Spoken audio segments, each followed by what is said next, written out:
નમસ્કાર વિદ્યાર્થી મિત્રો, આજે આપણે જોશું ધોરણ 4 ગુજરાતી પાઠ નંબર 9. પાઠનું નામ છે કમળ જળ કમળ જળ કમળ જળ કમળ અને ભાગ 2. તો ચાલો જોઈએ. જો તમે પહેલો ભાગ ન જોયો તો આપ ચેનલ પર જઈ અને જોઈ શકો છો. આગળની પ્રવૃત્તિ છે, સરસ મજાનો પાઠ આપેલો છે નાગ અને નટવર. તો ચાલો જોઈએ અને સમજતા જઈએ. ગોકુળ એક સરસ મજાનું ગામ હતું. એ ગામના લોકોનો મુખ્ય વ્યવસાય પશુપાલન અને દૂધ ઉત્પાદન. લોકો ગાયો રાખે, ગાયોના દૂધમાંથી દહીં, માખણ, ઘી વગેરે બનાવે અને પછી મથુરામાં વેચે. ગામના છોકરાઓ દરરોજ સવારથી સાંજ સુધી ગાયો ચરાવવા જંગલમાં જાય. ગાયો ચરતી હોય એ સમયે છોકરાઓ ભેગા બેસીને જાત જાતની રમતો રમે. ઘરેથી લાવેલું ભાથું વેચીને ખાય અને મજા કરે. ક્યારેક યમુનાને કાંઠે જુદી જુદી રમતો પણ રમે. યમુના બહુ જ ઊંડી અને તોફાની નદી. આટલું ઓછું હોય એમાં એક કાલી નાગ રહે. નાગ બહુ જ ઝેરી. નાગના ઝેરના લીધે એટલા ભાગનું પાણી પણ ઝેરી થઈ ગયેલું. ગોવાળો રમતી વખતે કાલી નાગ જ્યાં રહે છે તે ધારાથી દૂર જ રહે. એક દિવસની વાત છે. બધા ભેરુઓ નદી કાંઠે ગેડી દડો રમતા હતા. ગેડી દડો રમત પણ ક્રિકેટ અને હોકી જેવી.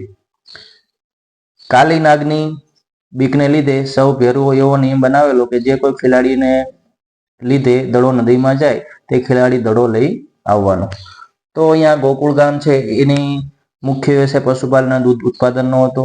અને જે બધા ગોવાળો હતા એ યમુનાને કિનારે છે એ ગાયો ચરાવવા જતા અને જ્યારે ગાયો ચરતી હોય ત્યારે અલગ અલગ રમતો રમતા હતા. બરાબર. અને આ જે યમુના નદી હતી, યમુના નદીની અંદર એક નાગ રહેતો હતો, ખૂબ જ ઝેરી, જેનું નામ હતું કાલી નાગ. તો આ બધા જે ગોવાળો છે એ આનાથી દૂર જ રહેતા હતા અને આગળ છે એ ગેડી દડાની રમતો રમતા હતા. તો એમાં બધા ખેલાડીઓ એક નિયમ બનાવેલો કે જેના વડે દડો છે એ નદીમાં જાય એ ખેલાડીએ દડો લઈ આવવાનો. આગળ શું થાય છે ચાલો જોઈએ. રમતા રમતા કૃષ્ણનો દાવ આવ્યો. કૃષ્ણે તો જોરથી દડાને ફટકાર્યો એટલે દડો જઈને પડ્યો નદીની વચ્ચોવચ્ચ. બધા મિત્રો ચિંતાતુર થઈ ગયા. હવે શું થશે? કિનારાની પાસે ક્યાંક થોડા પાણીમાં દડો જાય તો લઈ અવાય, પણ આવા ઊંડા ધરામાં કોણ જાય? તો આપણે જોયું કે કૃષ્ણનો જ્યારે વારો આવ્યો દડો છે એ યમુનાની વચ્ચોવચ્ચ જઈ પડ્યો અને બધા છે એ ચિંતામાં મુકાઈ ગયા. બધાને ચિંતા થવા લાગી કે હવે કરવું શું? બરાબર, વચ્ચોવચ્ચ છે કોણ જાય?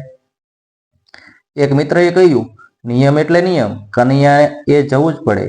બાકીના ભેરુ અંદરો અંદર ગણગણાટ કરવા લાગ્યા. કોઈ કહે કૃષ્ણએ જ જવું પડે, કોઈ કહે પણ આ તો જીવનું જોખમ છે. તો વળી ત્રીજા મિત્રએ વચલો રસ્તો સૂચવ્યો. કાલે કાનુડો નવો દડો લેતો આવે. આ દડો ભલે કાલી નાગના ઘરે રહેતો. ગોવાળોની ચર્ચામાં થોડોક સમય વીત્યો ત્યાં તો દડો ડૂબવા પણ લાગ્યો. એક ગોવાળે કહ્યું, હાશ, હવે દડો દેખાશે જ નહીં એટલે કાનાને નદીમાં પણ જવું નહીં પડે. એક બે મિત્રો તો રડવા જેવા થઈ ગયા. એમણે કહ્યું, રહેવા દો ભાઈ, એમ કનૈયાનો જીવ જોખમમાં ન મુકાય. છેવટે બધા મિત્રોએ નક્કી કર્યું કે આ દડો ભલે ગયો નદીમાં, કાલે બીજા દડાથી રમીશું. કૃષ્ણ અને બલભદ્ર બધા ગોવાળોની વાત સાંભળતા હતા પણ કંઈ બોલતા નહોતા. ત્યાં અચાનક જ કૃષ્ણએ કહ્યું, હું જઈશ અને એ દડો લઈ આવીશ. કેટલાક મિત્રોએ ના પાડી. એક મિત્રએ બલભદ્રને કહ્યું, તમે ના પાડો એને, આવું ગાંડું સાહસ ન કરાય. એ મોટાભાઈની વાત નહીં ટાળે. બલભદ્રએ હસીને કહ્યું, કાનુડાને એક જ જણ વારી શકે, કાનુડો પોતે. એણે નક્કી કર્યું છે એટલે એ જશે જ. તો આપણે જોયું કે કાનાએ નક્કી કર્યું અને કીધું બધાને કે હું જઈશ અને દડો લઈ આવીશ. તો બધા મિત્રોએ કીધું કે ના ના, આવા ઊંડા પાણીમાં જવાય નહીં, એમાં કાલી છે નાગ રહે છે. બરાબર, આવું ગાંડું સાહસ છે કરાય નહીં. તો એ એના મોટા ભાઈને કહે છે, બલભદ્ર તમે એને સમજાવો કે એ નદીમાં ના જાય. પણ બલભદ્ર પણ હસીને કહે છે કે કાનુડાને છે બીજો કોઈ નહીં, પોતે જ વારી શકે, એ કોઈનું માને નહીં. બધા ગોળિયા ચિંતાતુર થઈ ગયા. નાના કહેતા રહ્યા, પણ આ તો કાનજી, એણે તો નદીમાં ઝંપલાવ્યું જ. કૃષ્ણ નદીમાં પડ્યા એ વખતે તો દડો ડૂબી પણ ગયેલો. કૃષ્ણે તો છેક તળિયા સુધી ડૂબકી લગાવી. કૃષ્ણના ગયા પછી નદીમાં શું થયું હશે વિચારો અને કહો. તો બધા છે એ જોતા રહ્યા. ત્યાં તો જે કૃષ્ણ છે એને કૂદકો છે એ લગાવી દીધો અને ડૂબકી મારી દીધી. ત્યારબાદ શું થાય છે આપણે કાવ્યમાં જોઈએ. સરસ મજાનું કાવ્ય આપેલું છે નાગદમન. જળકમળ છાંડી જાને બાળા, સ્વામી અમારો જાગશે, જાગશે તને મારશે મને બાળ હત્યા લાગશે. તો કૃષ્ણ છે એ સીધા તળિયે જાય છે. તો ત્યાં છે એ જે કાલી નાગ છે એની બધી પત્ની હોય છે એને સમજાવે છે, બરાબર, કે તું અહીંથી જા અને જો અમારો પતિ કાલી નાગ જાગશે તો તને એ કરડશે અને કરડશે તો અમને બાળ હત્યા લાગશે. કહેરે બાળક તું માર્ગ ભૂલ્યો કે તારા વેરીએ વળાવ્યો, નીચે તારો કાળજ ખૂટ્યો અહીંયા તે સીધ આવ્યો. તો કે છે કે બાળક તું માર્ગ ભૂલ્યો છો કે કોઈ તારા વેરીએ દુશ્મને અહીંયા મોકલ્યો છે તને, બરાબર, અહીંયા શા માટે આવ્યો છે એમ પૂછે છે. તો કૃષ્ણ સામો જવાબ આપે છે, નથી નાગણ હું માર્ગ ભૂલ્યો, નથી મારા વેરીએ વળાવ્યો, મથુરા નગરીમાં ઝૂકટું રમતા નાગનું શીશ હું હાર્યો. તો કે છે કે હું કોઈ માર્ગ ભૂલ્યો નથી કે નથી મારા કોઈ શત્રુએ મને અહીંયા મોકલો. કે છે કે મથુરા નગરીમાં છે અમે ઝૂકટું રમતા હતા, ત્યાં હું નાગનું શીશ, શીશ એટલે મસ્તક, હું હારી ગયો છું. તો આગળ કહે છે કે રંગે રૂડો રૂપે પૂરો, દિશંતો કોડીલો કોડામણો, તારી માતાએ કેટલા જન્મ્યા તેમાં તું અળખામણો. એ કહે છે કે રંગે છે તું બહુ જ રૂડો છો, રૂપે પણ પૂરો છો, બરાબર, રૂપાળો છો, તારી માતાએ છે કેટલા જન્મ્યા છે એમાં તું અળખામણો છો, બરાબર, એમ છે બધી નાગણ છે એને પૂછે છે. તો કૃષ્ણ જવાબ સામો આપે છે કે મારી માતાએ બેઉ જન્મ્યા એમાં હું નટવર નાનડો, જગાડ તારા નાગને મારું નામ કૃષ્ણ કાનડો. કે છે કે મારી માતાએ બે જન્મ, મારા અમે બંને બે ભાઈઓ છીએ, બરાબર, એકનું નામ કૃષ્ણ અને એકનું નામ બલરામ, એમાંથી હું નટવર એટલે કે કાનો નાનો છું. એ કહે છે કે તારા જે નાગ છે એને જગાડ, મારું નામ કૃષ્ણ કાનડો છે. લાખ સવાનો મારો હાર આપું, આપું તુજને દોર્યો, એટલું મારા નાગથી છાનું આપું તુજને ચોર્યો. એ કહે છે કે તું અહીંથી જતો રહે, હું તને લાખ સવાનો છે મારો હાર આપી દઉં, દોરીઓ આપું, બરાબર, અને ચોરીઓ પણ આપું, બરાબર, મારા પતિને ખબર ન પડે એમ હું ચોરી કરીને આ બધું તને આપું એમ કે છે, બરાબર. તો કૃષ્ણ સામો જવાબ આપે છે કે શું કરું નાગણ હાર તારો, શું કરું તારો દોર્યો, શાને કાજે નાગણ તારે કરવી ઘરમાં ચોર્યો. તો કૃષ્ણ કહે છે કે મારે તારા હારને દોરિયાને શું કરવું, બરાબર, અને એમ કે છે કે તારે તારા ઘરમાં ચોરી શા માટે કરવી જોઈએ. ચરણ ચાપી મૂછ મરડી, નાગણે નાગ જગાડ્યો, ઉઠો ને બળવંત કોઈ બારણે બાળક આવ્યો. તો જે નાગણ હોય છે એને મૂછ મરડી અને નાગણે છે નાગને જગાડ્યો અને કહે છે કે હે બળવંત, હે પતિદેવ, કોઈ બારણે બાળક આવ્યો છે અને તમને જગાડે છે. બેઉ બળિયા બાથે વળગ્યા, કૃષ્ણે કાળીનાથ નાથિયો, સહસ્ત્ર ફેણા ફૂફે જેમ ગગન ગાજે હાથીઓ. તો જેવો છે એ કાલીનાગ જાગે છે તો ખૂબ જ ક્રોધે ભરાય છે. તો કાલીનાગ જાગે છે તો બંને છે એ બંને વચ્ચે યુદ્ધ થાય છે. બેઉ બળિયા સાથે બળિયા વળગ્યા, કૃષ્ણે કાળીનાગ નાથ્યો અને છેવટે છે કૃષ્ણ છે એ વિજય થાય છે. નાગણ સૌ વિલાપ કરે છે, નાગને બહુ દુઃખ આપશે, મથુરા નગરીમાં લઈ જશે પછી નાગનું શીશ કાપશે. તો નાગણો છે બધા વિલાપ કરે છે, પશ્ચાતાપ કરે છે, કે એને વિનંતી કરે છે કૃષ્ણને કે તમે એને છોડી દો, મૂકી દો, બરાબર, અને કહે છે કે એ મથુરા નગરીમાં લઈ જશે અને નાગનું શીશ કાપી નાખશે. બેઉ કર જોડી વિનવે સ્વામી, મૂકો અમારા કંથને, અમે અપરાધી કઈ ન સમજ્યા, ન ઓળખ્યા ભગવંતને. તો એ કહે છે કે અમારા પતિને મૂકી દો અને તમે ભગવાન હતા છતાં અમે તમને ઓળખી ન શક્યા, અમે અપરાધી છીએ, તમે અમને કોઈ પણ દંડ આપો પણ અમારા કંથ એટલે કે નાથ પતિદેવને મૂકો. થાળ ભરી શણ મોતીડે કૃષ્ણને વધાવ્યો, નરસૈયાના નાથ પાસેથી નાગણી નાગ છોડાવ્યો. તો અહીંયા કૃષ્ણએ છે એની વિનંતી સાંભળી તો એણે મોતીડે છે કૃષ્ણને વધાવ્યા અને કૃષ્ણએ છે એ કાલી નાગને છે માફ કરી દીધો. તો સરસ મજાનું અહીંયા કાવ્ય હતું. એના ઉપરથી અહીંયા થોડા પ્રશ્નો અને ખરા ખોટા છે એ આપેલા છે કે વાક્ય છે ખરું હોય તો એનું એ લખવાનું છે અને ખોટું હોય તો સુધારીને ફરીવાર લખવાનું છે. તો એમાં પહેલું વાક્ય છે મથુરાના લોકો પાસે બહુ ગાયો નહોતી. તો એ વાક્ય છે સાચું છે. તો આપણે મથુરાના લોકો પાસે બહુ ગાયો નહોતી એ રીતે લખીશું.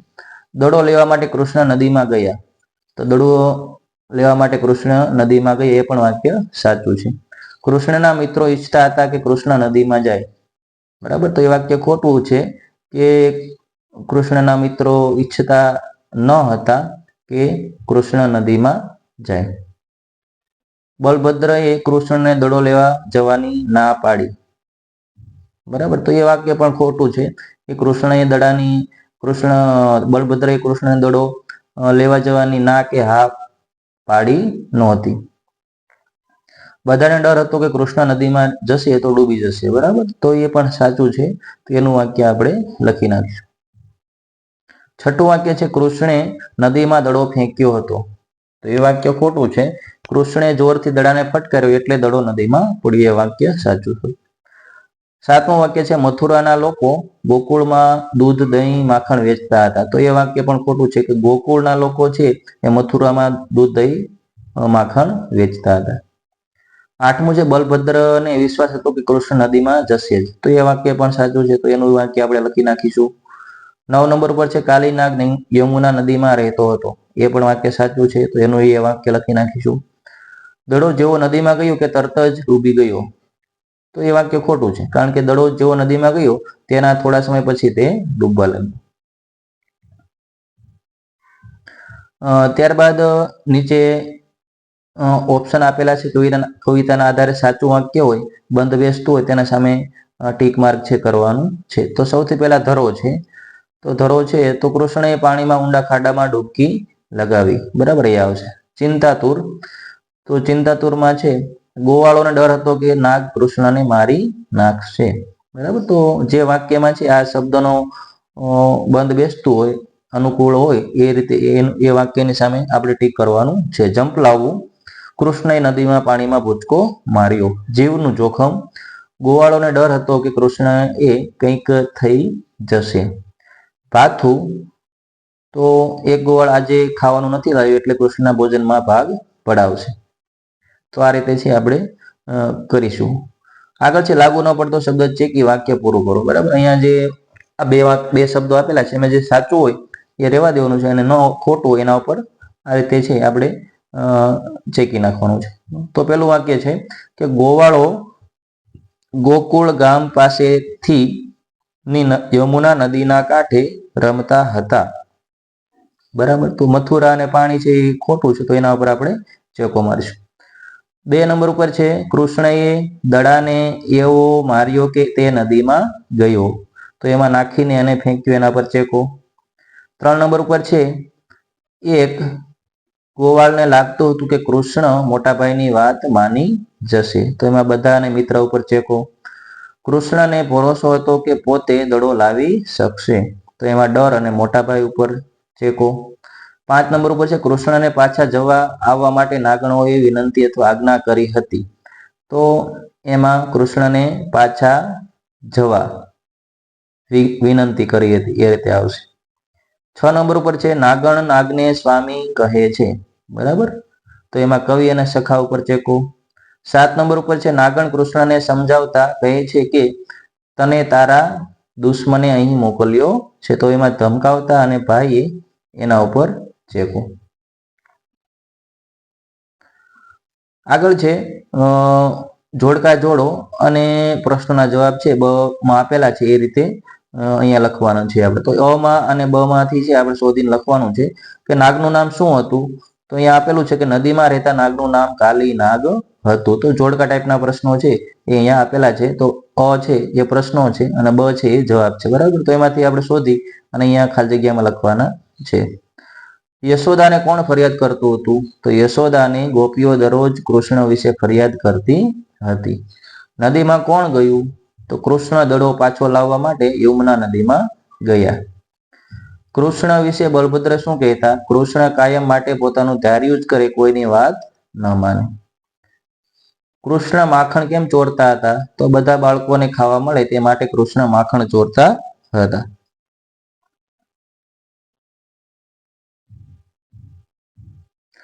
આગળની પ્રવૃત્તિ છે કૌંસમાં આપેલ શબ્દોની મદદથી વાક્યો પૂરા કરો. તો અહીંયા કૌંસમાં જે સાચો શબ્દ હોય બરાબર વાક્યને અનુરૂપ એ આપણે લખવાનો, બાકી છે એ ચેકી નાખવાનો છે. તો યશોદા કહે છે, પેલું વાક્ય છે સાંજે કૃષ્ણ આવશે ત્યારે તેને સમજાવીશ.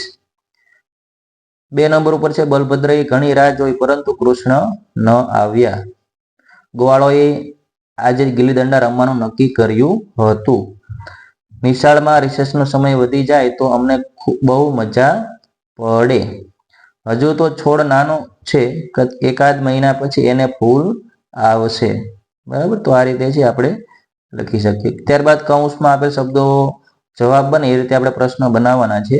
તો અહીંયા એક વાક્ય આપેલું છે અને એ વાક્યના આધારે જે કૌંસમાં જે શબ્દ છે એ જવાબ બને એ રીતે આપણે પ્રશ્નો બનાવવાના છે. જવાબ કોઈએ લખવાના નથી, જવાબ તો આપેલા જ છે.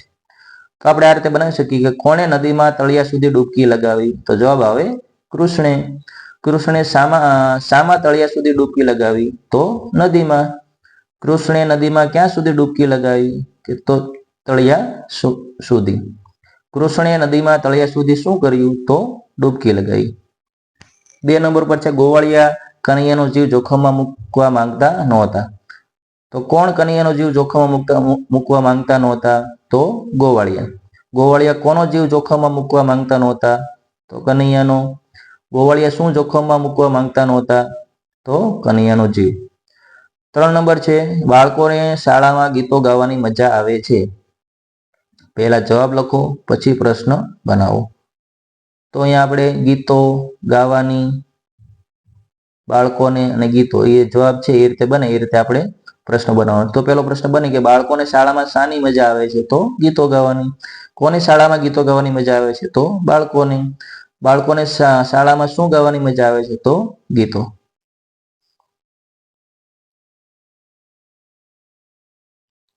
તો ત્યારબાદ અહીંયા એક પ્રશ્ન આપેલા છે કે 2 વાક્યો પરથી અર્થ ન બદલાય એ રીતે બે વાક્યો બનાવો. તો આમાં પહેલું છે અમે મેદાનમાં ગયા, અમારે ગિલ્લી દંડો રમવા હતા. બરાબર, અર્થ ન બદલાય એ રીતે આપણે 2 રીતે વાક્ય લખવાના છે. તો આ રીતે આપણે લખી શકીએ કે અમે મેદાનમાં ગયા કારણ કે અમારે ગિલ્લી દંડો રમવા હતા. બીજું વાક્ય બનશે અમારે ગિલ્લી દંડો રમવા હતા માટે અમે મેદાનમાં ગયા. 2 નંબર ઉપર છે મેરી સ્કૂલમાંથી વહેલી ઘરે ગઈ, મેરીને મેચ જોવી હતી. પેલું વાક્ય બનશે મેરી સ્કૂલમાંથી વહેલી ઘરે ગઈ કારણ કે તેણે મેચ જોઈ હતી. મેરી મેચ જોઈ હતી માટે તે સ્કૂલમાંથી વહેલી ઘરે આવી.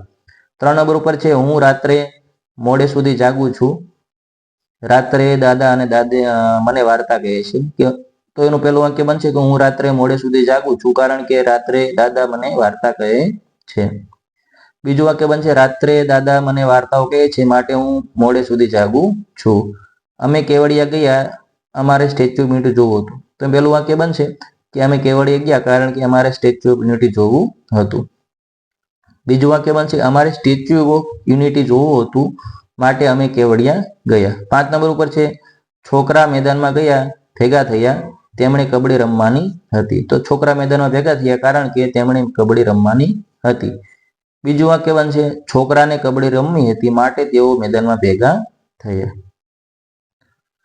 ત્યારબાદ આગળની પ્રવૃત્તિ છે કે એક શબ્દ છે ઉમેરતા જવાનું છે. બરાબર, અને વાક્ય છે એ લંબાવતું જવાનું છે. તો અહીંયા ઉદાહરણ આપેલું છે એ રીતે આપણે બનાવી શકીએ. પેલું વાક્ય છે શીતલ રમતી હતી, શીતલ સવારે રમતી હતી, શીતલ દરરોજ સવારે રમતી હતી. બરાબર, તો આ રીતે આપણે નીચે આપેલું છે કે અમે મીઠાઈ ખાધી. બરાબર, તો એમાં આપણે બનાવી શકીએ કે અમે સાંજે મીઠાઈ ખાધી, અમે ગઈકાલે સાંજે મીઠાઈ ખાધી, અમે ગઈકાલે સાંજે જુદી જુદી મીઠાઈ ખાધી, અમે ગઈકાલે સાંજે માવાની જુદી જુદી મીઠાઈ ખાધી. અને લાસ્ટ વાક્ય બનશે કે અમે ગઈકાલે સાંજે મહેમાન સાથે માવાની જુદી જુદી મીઠાઈ ખાધી. બીજું વાક્ય 2 નંબર ઉપર છે બધા બહુ હસ્યા. આજે અમે બહુ હસ્યા, આજે અમે બધા બહુ હસ્યા, આજે અમે બધા મિત્રો બહુ હસ્યા. આજે અમે બધા મિત્રો શાળામાં બહુ હસ્યા. આજે અમે બધા મિત્રો શાળામાં ભાષાના તાસમાં બહુ હસ્યા. અને લાસ્ટ વાક્ય બનશે કે આજે અમે બધા મિત્રો શાળામાં ભાષાના તાસમાં જોક્સ કીધા તેથી બહુ હસ્યા. 3 નંબર ઉપર છે દોડી દોડીને થાકી ગયા. તો આપણે લખી શકીએ કે તેઓ દોડી દોડીને થાકી ગયા. તેઓ શનિવારે દોડી દોડીને થાકી ગયા. તેઓ શનિવારે સાંજે દોડી દોડીને થાકી ગયા. તેઓ શનિવારે સાંજે બાલ કેન્દ્રમાં દોડી દોડીને થાકી ગયા. તેઓ શનિવારે સાંજે બાલ કેન્દ્રમાં રમત રમતી વખતે દોડી દોડીને થાકી ગયા. તો આ રીતે આપણે છે વાક્યો બનાવી શકીએ. આગળની પ્રવૃત્તિ છે કે લીટી દોરેલા શબ્દો છે ધ્યાનથી જુઓ અને કઈ રીતે વપરાય છે શબ્દોમાં વાક્યમાં એ આપણે જોવાનું છે. તો એક સસલું, તો સસલું છે કેવું, વધારે સસલા હોય તો એને આપણે કેવા કહીશું. ત્યારબાદ એક સસલો, તો એને આપણે કેવો કહીશું, વધારે સસલા છે તો કેવા. હું છે તો એમાં છું આવશે, તું છે તો છે. આજે છે તો એની સામે કરે છે અને આવતીકાલે છે તો એમાં કરશે. છોકરી હોય તો ગઈ હતી અને છોકરો હોય તો ગયો હતો. ભાઈ અને બેન છે એટલે કે અમે છે તો એમાં આવશે અમે ગયા હતા. ત્યારબાદ અહીંયા આપેલું છે કે બે વાક્ય છે એ ભેગા થઈ ગયેલા છે. એ વાક્યને છે છૂટા પાડી અને ફરીવાર આપણે અર્થ અને શબ્દ છે ન બદલાય એ રીતે આપણે ફરીવાર લખવાના છે. એમાં પેલું છે ગયા અમે રોજ વર્ષે સાંજે રમીએ છીએ, અમે ખોખોની મેચ જીત્યા હતા. તો એમાં આ રીતે વાક્ય બને કે અમે રોજ સાંજે રમીએ છીએ અને ગયા વર્ષે અમે ખોખોની મેચ જીત્યા હતા. તો એ રીતે આગળ બીજા વાક્ય પણ બનશે. બીજું છે અમે અડધો ગિરનારમાં ભરેલો છે રોપવે જોયો, પાણીનો ગ્લાસ હતો. તો અમે ગિરનારમાં રોપવે જોયો હતો, પાણીનો અડધો ગ્લાસ ભરેલો છે. બરાબર, આ રીતે બનશે. 3 નંબર ઉપર વાક્ય બનશે ચકલીબેન ઊંઘી ગયા હતા, કાબરોને જીવડા ખાવાની મજા આવે છે. 4 નંબરમાં વાક્ય બનશે તમારે પેન્સિલ જોઈએ છે, મારી પાસે નથી. 5 નંબરમાં વાક્ય બનશે બધા લાઈનમાં ઊભા રહો, તમારો વારો આવે તેની રાહ જુઓ. આશા રાખીએ કે આ વિડીયો આપ સૌને ગમ્યો હશે. જો વિડીયો ગમ્યો હોય તો વિડીયોને લાઈક કરો, ચેનલને સબસ્ક્રાઈબ કરો અને તમારા મિત્રોને શેર કરો. મળશું નવા વિડીયો સાથે, નવા ટોપિક સાથે. ત્યાં સુધી જય હિન્દ, જય ભારત.